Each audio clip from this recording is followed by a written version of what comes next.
overwhelmed because I didn't know those words, and it was hard for me to say those words as well. When I first started learning math in school, I didn't find it overly difficult, but sometimes I could find it annoying when I was met with a particular problem that I didn't understand fully. New York City Solves has really brought students to the forefront. There's engagement in learning, that students have a lot of collaboration, there's a lot of discussion. The first thing we did was address the mindset by really ensuring that we were supporting our teachers and our staff with the knowledge of why the science of reading, why the shift needed to happen.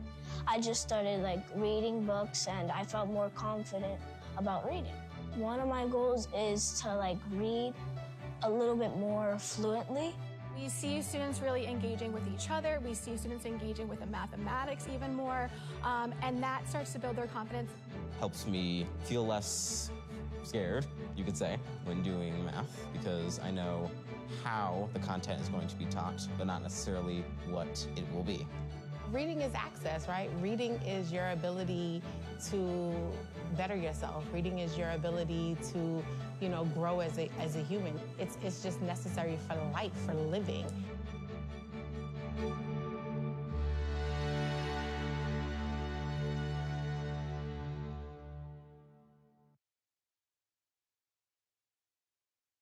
Yeah.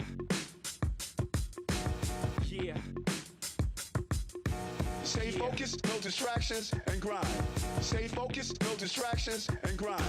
There are only two types of Americans: those who live in New York and those who wish they could.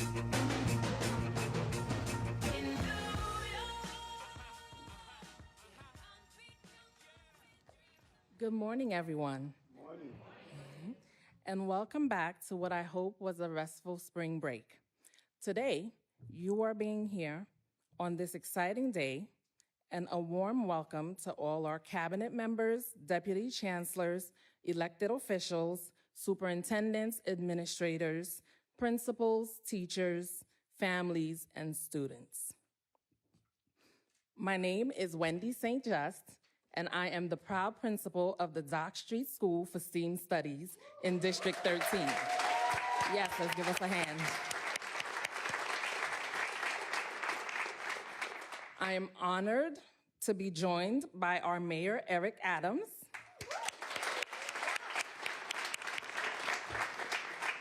and our school's chancellor, Ms. Melissa Aviles-Ramos, who we will hear from soon. Today, we will hear an important announcement on a critical update to our New York City Solves and New York City Reads initiatives.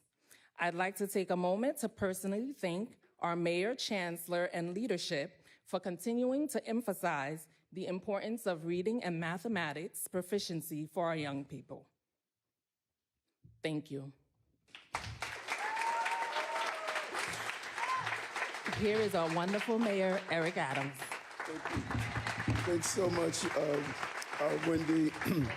And thank all of you. We often, on our walk-on music, we say there are two types of people: those who live in New York and those who wish they could. New York is a special place, and I think sometimes we forget that. No one wakes up in some small town somewhere and say, hey, I want to go to another small town. People wake up wanting to be in New York, and everything is big here. When I sit down with my colleagues across the country, mayors, they debate about who's number 2 and number 3, and they look at me and smile because they know New York is number 1. And if we are the best city on the globe, then our educators are the best educators on the globe. Our police are the best police on the globe. Our fire department is the best fire department on the globe. Our students are the best students on the globe. Everyone mimics us. Everyone wants to be like us. It's not everyone, I want to be like Mike. I want to be like New York City. This is a place where dreams come alive, and the diversity, the accumulation of all of the cultures from all over the globe come here and make this special product. In the New York City public school, our children come together and they bring together all of the things that they've learned in their environment. This is a place where you don't hang around those who look like you, talk like you, walk like you, eat the same food, listen to the same music. That is not who we are. Who we are is as David Dinkins once stated, we're the great mosaic. That's our special product. That's our secret weapon. And nothing brings out the importance of that secret weapon than our educators, allowing these young minds to develop their full personhood, not only to be academically smart, but to be emotionally intelligent, to face the challenges that are facing, that they're going to face. And it's real. And teachers inspire, teachers encourage, teachers help us grow. As a young man who was dyslexic and was mimicked every time I read and stumbled over the words, and people laughed at me and mocked me and called me names and the dumb students. It was my teachers who sat down and embraced me and hugged me and talked to me and encouraged me. And it's because of them I am who I am today. And that is why we have to give our young people the opportunities that they deserve. And we're pouring everything that we have into New York City public schools, from paying our teachers and principals a salary that they deserve to show that we respect them, to making sure we have a clean, safe environment with our school safety agents and with our New York City Police Departments and partners, and making sure we have an authentic leader at the helm in our Chancellor and what she brings to the table and her commitment and dedication. And so I know firsthand how important education is. Do you know, when I go to Rikers Island, I've been on Rikers Island visiting inmates and correction officers more than any mayor in the history of this city. And when I walk into a room of young people and I ask, how many of you have learning disability? 80%, for the most part, will raise their hand. You know, 30 to 40% of the people on Rikers Island have learning disabilities. Just think about that for a moment. The crime is not what they committed on the street. The crime is that we betrayed them and not diagnosing their learning disabilities so they didn't feel dumb, but they just learned differently. Every one of those inmates could have been a mayor if we would have given them the tools that they needed. Well, you know what? We're going to give them the tools that they needed in this administration.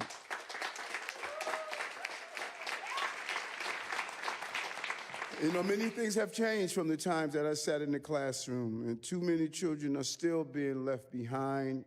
We're dealing with the issue of chronically absentees. We're dealing with the issues of mental health concerns. We're dealing with the issues of bullying. We're dealing with so many issues, but we could overcome them. And students in urban and suburban districts across the country are reading at an inexcusable level. Look at those numbers.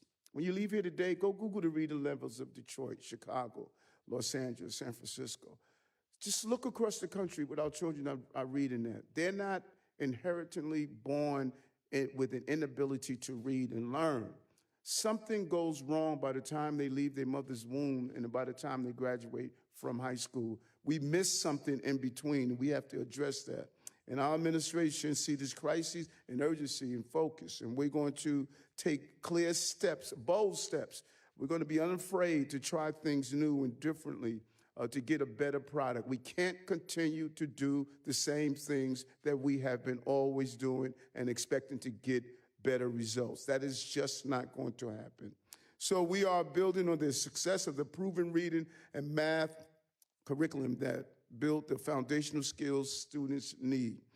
Our New York City Reads programs has used a back-to-basic phonics-based system to improve reading across all grade levels. And our New York City Solves curriculum is revitalizing how we teach our children to do math. These programs have successfully combined high-impact instructional materials with intensive teacher training and classroom support. And today we are proud to announce that we are expanding both programs. Beginning this fall, New York City Reads curriculum will now, for the first time, serve 102 middle schools. Bless you. And New York City Solves will be expanded to an additional 84 middle schools and will be available at a total of 184 middle schools this coming school year, and all middle schools citywide by 27-28 school year. The results of these programs have been encouraging right from the start. New York City Reads has resulted in a 1.8-point increase in K-2 screening data. And over 57% of families have reported an immediate positive impact in their child's reading after engaging with New York City Read curriculum. Both addressing our educational crisis, it's important that we take clear steps to move forward to educate our children. We cannot expect our hardworking teachers to cobble together their own materials in order to teach the most foundational skills in our schools. And we must ensure that every student can develop strong reading and math skills, regardless of their background, circumstances, or their zip code. In addition to the new curriculum, this is something that I am so proud that we're doing, and I really want to thank the Chancellor about this. We have now universal dyslexia screening. It's...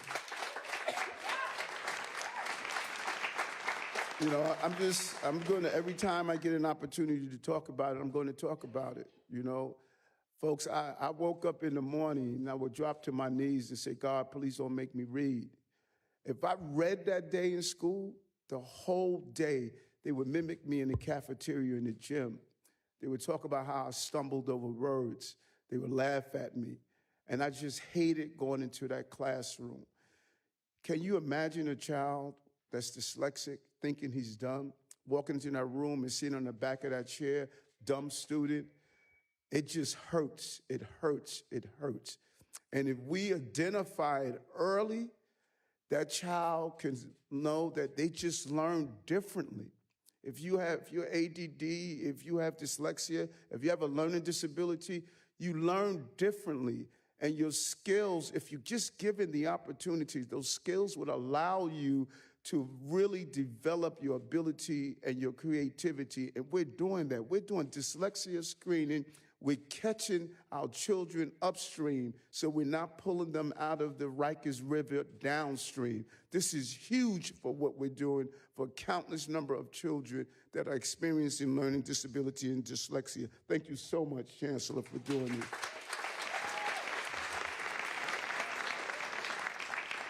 And we created the first ever public school dedicated to supporting students with dyslexia and related learning disabilities. We have expanded access to both pre-K and 3K, and we're continuing to work to ensure that every child who wants an early childhood education seat will have access to one. We have expanded our Summer Rising program, offering 110,000 students fun and educational program during the summer months. That learning loss, those of you who are educators, you all know it. You know what happened with the summer learning loss, where these children come back at the end of the summer and they have a real deficit, particularly in communities of color. In economic stable communities, those children have a complete plan of what they're doing for the summer. Visiting a museum, taking a trip somewhere, experiencing an educational opportunity. Our children, just the opposite. They don't have any real plan to continue to reinforce and get prepared for the next year. Summer Rising is crucial that these children continue to have the opportunities they know. But we go on even further. We added 57 gifted and talented programs because we know children excel at a different pace. Built 32 new schools and added over 26,000 classroom seats through major construction and modernization projects. And what I like the most and what is extremely important, we paid teachers the salaries that they deserve. That is so crucial. 9 new schools will open in the coming school year, including a new school focused specifically on health care. One of the #1 employment opportunities in the future is health care, and we are expanding our dual language programs because this chancellor welcomed 40 100,000 new children from the migrant and asylum seeker population, and every child, regardless of their documentation, should have the ability to be educated. Job well done, Chancellor. In addition to offering our students a quality education, we are also creating that help young people prepare for life after school. Every child's not going to go to college right away, may go later. It took me 14 years to get my master's going that night. But every child has an opportunity to provide for their families. So our Future Ready NYC program will connect students to apprenticeships that lead to good paying careers, from plumbing to carpentry to electrician. All these things. I knew I was in the wrong profession, folks, when my carpenter drove off in a Porsche. You know, those are good jobs. Don't let anybody kid you. Those are good jobs. But we know that all this must be built on a solid foundation of basic skills of reading and math. And actually, it was my electrician. That is why we continue to expand these successful programs, especially students who learn differently. We want them to have an opportunity, and that equality of opportunity is the mission of this administration. From universal pre-K to our selective high schools and technical training programs, New York City must remain a great place for working class people to raise healthy children and families, and it must be a place for opportunities. And that is our mission, that is our call, and that is our North Star. If we give these young people an opportunity, they will have a place in our society and able to grow up in the greatest city on the globe. No place like this, no place like our educators, no place like our students, and no place like the place we call our home, New York City. I want to turn it over to our great Chancellor, Chancellor Aviles-Ramos.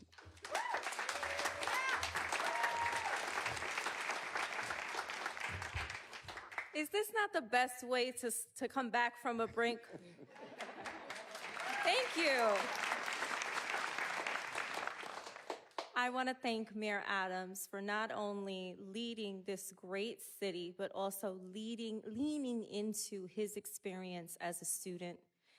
And instead of shying away from that narrative, lifting it up to remind us that every single student in New York City can and will achieve if they have the right team behind them.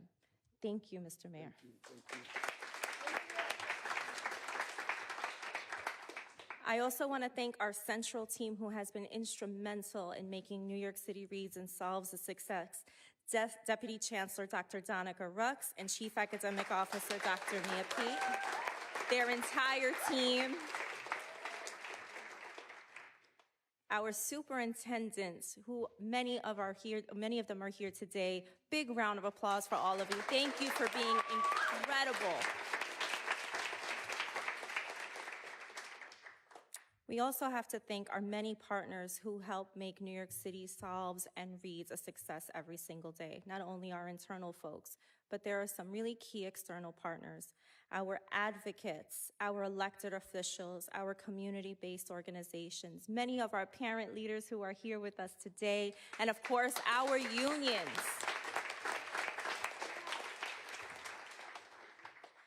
When I joined our central team a few years ago, I brought with me years of experience in our classrooms and schools as a high school English teacher and literacy specialist, a principal, and a district leader. And when I became a teacher in 2007, I thought that I was going to walk into my classroom and meet a bunch of eager adolescents who were going to talk about Shakespeare and Toni Morrison and Chaucer, and they were not excited to do any of that. But the reason they weren't excited isn't because they didn't have intellectual curiosity or because they couldn't embrace the rich themes that spanned across these incredible texts. It's because many of them could not read. It's because they were so scared of everyone learning their secret that at 14, 15, 16, and older, they were not able to decode some simple text, and they certainly struggled with comprehension. This is unacceptable.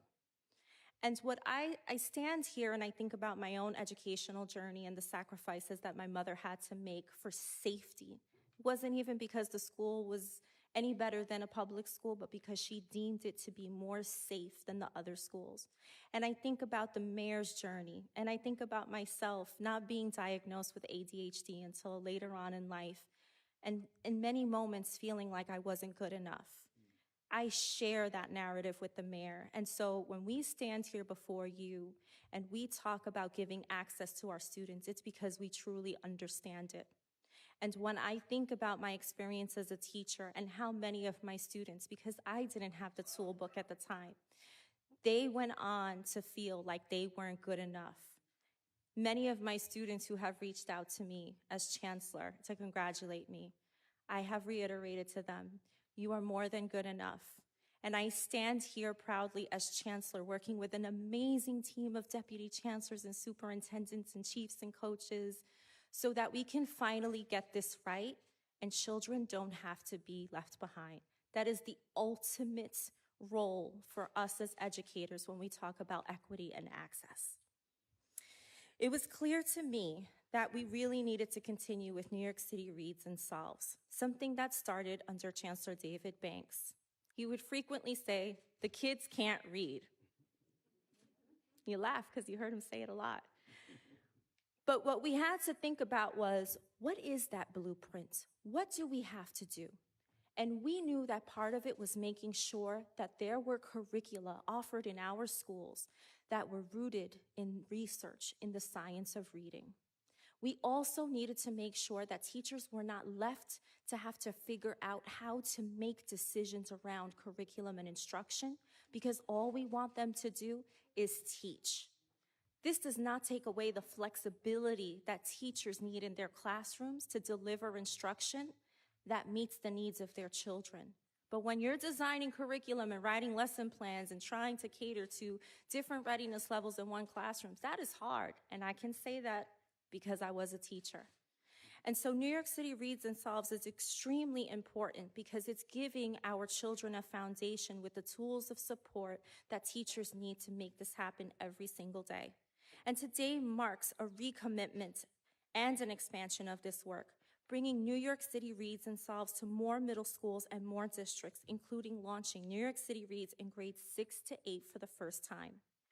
We cannot leave any child to slip through the cracks. And as I saw from my own teaching experience, it is our responsibility to build strong readers and mathematicians at every age. And we are going to continue providing unprecedented levels of teacher and school support to get there. So I'm proud that 80% of New York City Reads teachers and 77% of Solves teachers feel supported by school leadership as they implement these initiatives. Ahora en español. Yes. Sí.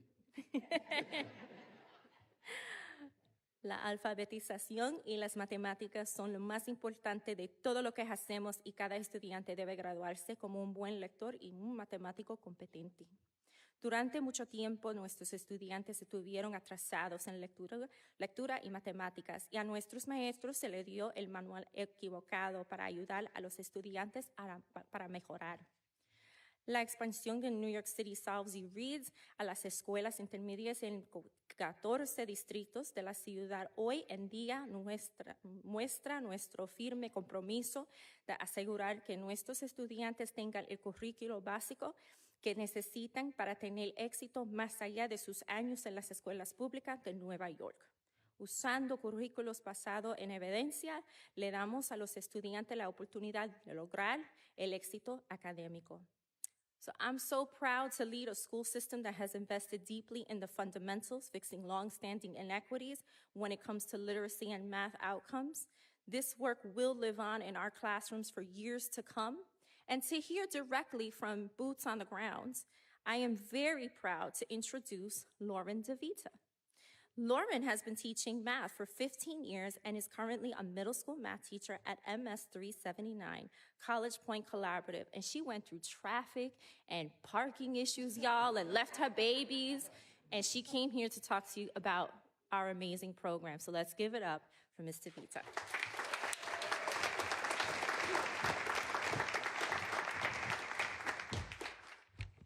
Good morning. So as stated, I'm Lauren DeVita. I've been teaching math for more than 15 years. I'm currently teaching math at College Point Collaborative in Queens. And throughout my career, I've seen many curriculums come and go, but the implementation was always the same. I do, we do, you do. That's why I was very skeptical when the new shifts were announced. To move from modeling to sense-making and putting your trust in a high-quality shared curriculum was very daunting. But after beginning with an open mind and embracing the shifts rather than doubting them, I saw amazing things start to happen in my classroom. One student in particular, James, had always been very reluctant to participate. But after giving him a little time to get comfortable with the shifts, I started to see his hand go up. And then I started to hear amazing conversations happen with his partner and the other students around him. And slowly but surely, he was raising his hand every day to participate in front of the whole class. Now he's blossomed into one of my best mathematicians. The freedom to explore and make sense of math gave him that opportunity. Currently, my school is using Amplified Desmos, which provides students with multiple entry points. And where previously I've seen students shut down, I now see them flourish. Being able to take a step back and let students engage with the task and come to a conclusion on their own was honestly really scary at first. But now it's a breath of fresh air. You might be surprised to hear that Amplified Desmos has a heavy digital component since math has always traditionally been pencil and paper. But by utilizing technology, students are given access to animations that help deepen their understanding, responses from other students, and so many other supports that would have been otherwise inaccessible. With a newfound confidence and independence, students come to class every day ready and willing to dive into a new task. Whether we're fully ready for it or not, the world is changing, and we need to equip our students with the tools to navigate that changing world.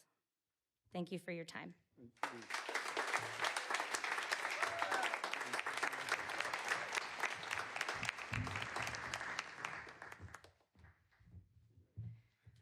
I am now super proud to introduce a leader, an educator, and someone who has been a huge supporter of New York City Reads and Solves before it even had a name. She continues to be on this journey with us, and she is here today to talk to us about her experience with New York City Reads and Solves. She is the Executive Director of Educators for Excellence in New York. She is a dear friend of ours, Maria Elise Divani.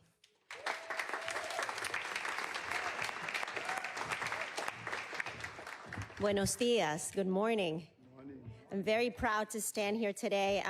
As the Chancellor said, my name is Maria Elise Divane, and I have the honor of serving as the Executive Director of Educators for Excellence New York. For the past 15 years, we have been lifting the voices of teachers, 17,000 members strong, and we ensure that they are a key voice or the leading voice in the issues and policies that impact the classroom and the profession. Today, this is a major moment and a major win. And that is because it is a major win for teachers, it is a major win for students, it is a major win for families when we talk about the expansion of NYC Reads and NYC Solves. It's life-changing for those families and those children. It is life-changing for this city to ensure that we are focused on the future of our students and that we have high-quality implementation materials, research-based, literacy and math curriculum that is accompanied by professional learning for our educators so that they all feel ready and empowered and ensured that they can lead this change. And so, yes, thank you for applauding for that. I want to take a moment to talk about what it's been like without these initiatives. Before these initiatives, 2/3 of Black and Latinx students were behind in reading and math on state tests. That level of inequity is unacceptable. And NYC Reads and NYC Solves were boldly launched to address this. Now, we've seen the research, and we know what it shows us. It tells us that high-quality instructional materials paired with professional learning improve student outcomes. NYC Reads and NYC Solves are grounded in research and put our students in a position for future success. Now, as Educators for Excellence New York, we have been meeting and surveying hundreds of educators over the past year. And what we are hearing loud and clear is that right here in our beloved New York City, we are on the right track with these initiatives. Now, the key findings, yes, please clap for that. The key finding is that confidence and momentum are growing with time. Teachers know this is a better way forward than the inconsistent, incoherent materials or patchwork approaches of the past. You've heard from educators here today, and they have been calling for the expansion to middle school. They have been signing petitions, they have been meeting with the chancellor and her team and releasing policy recommendations because we are seeing progress in teaching our students the most fundamental skills for future reading and math success. And that today is a huge victory that our teachers have been calling for. Now, to be clear, today's announcement isn't the finish line.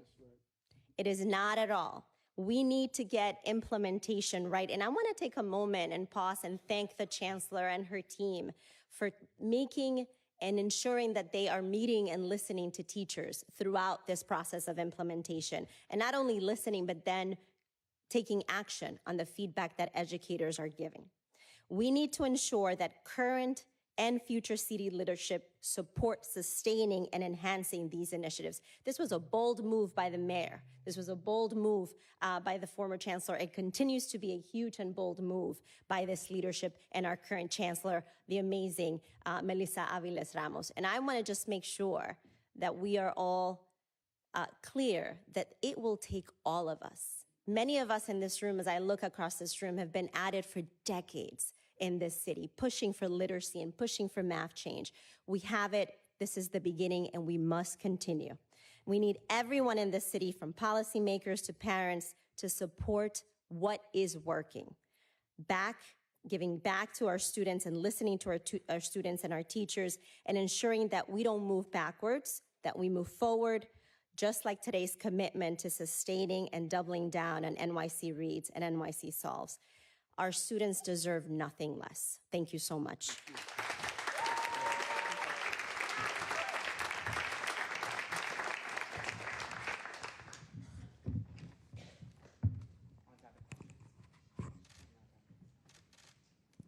It's a great indicator. We covered everything. One, I noticed that there's some... Let him get the mic. Sorry, I noticed that there are some middle schools that are using NYC Reads curriculums that are different from the elementary school curriculums that their districts are mandating. I also noticed that none of them are using the HMH curriculum, and was wondering why. Thank you so much for the question. Yeah, we actually, a lot went into the process for expansion, including looking at what the majority of the districts are currently using. So I'm going to ask Deputy Chancellor Rux to join us and talk a little bit about the thought process that went into this expansion and the selection of materials.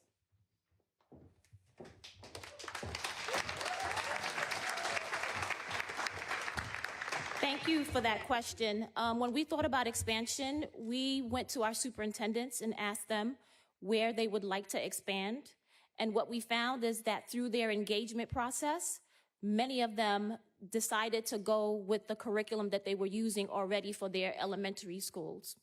And so we looked at that data, and the majority of them were expeditionary learning and, how did I forget? Wit and wisdom. And so those are the districts that we decided to expand with right now. That doesn't mean that we're not going to add additional curriculum in the future, but right now that is where the superintendents identified the need to expand, and that is where we decided to move forward with the work. And can you just say, among the new NYC Reads middle schools and Solves middle schools, what percentage of them are going to be using a new curriculum? Like, how many of them are already using the curriculums that they're now be mandated to use? The districts that are, the curriculum that they're using right now, the majority of them want to continue to use that same curriculum for their middle schools. So that is why we're moving in that direction. No one identified and wanted to switch curriculum. If that was something that they wanted to do, we certainly would have looked into it. However, that was not the reality.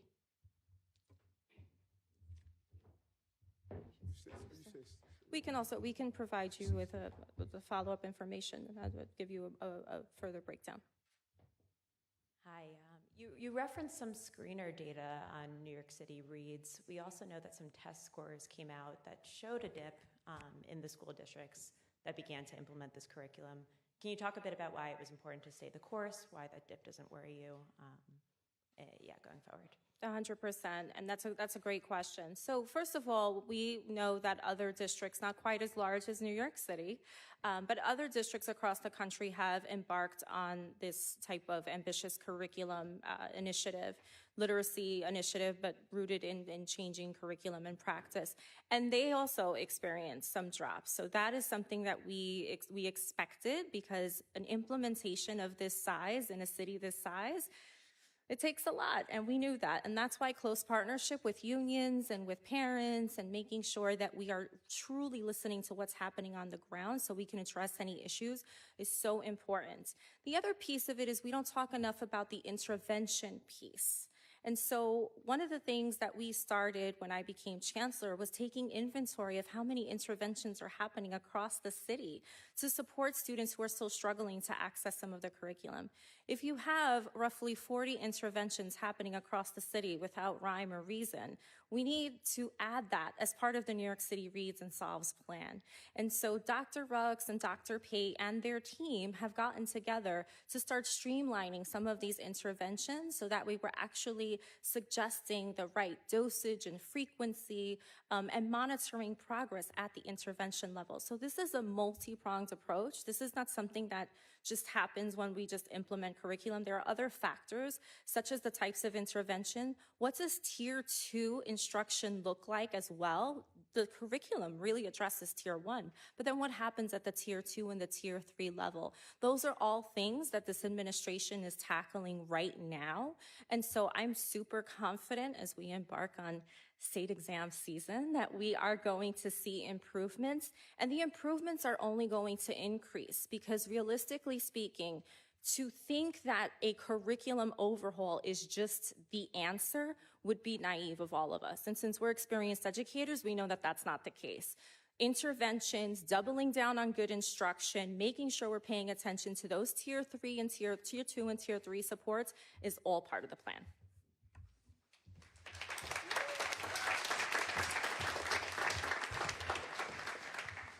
Okay, spring break is over. Let's get back in school. Thank you.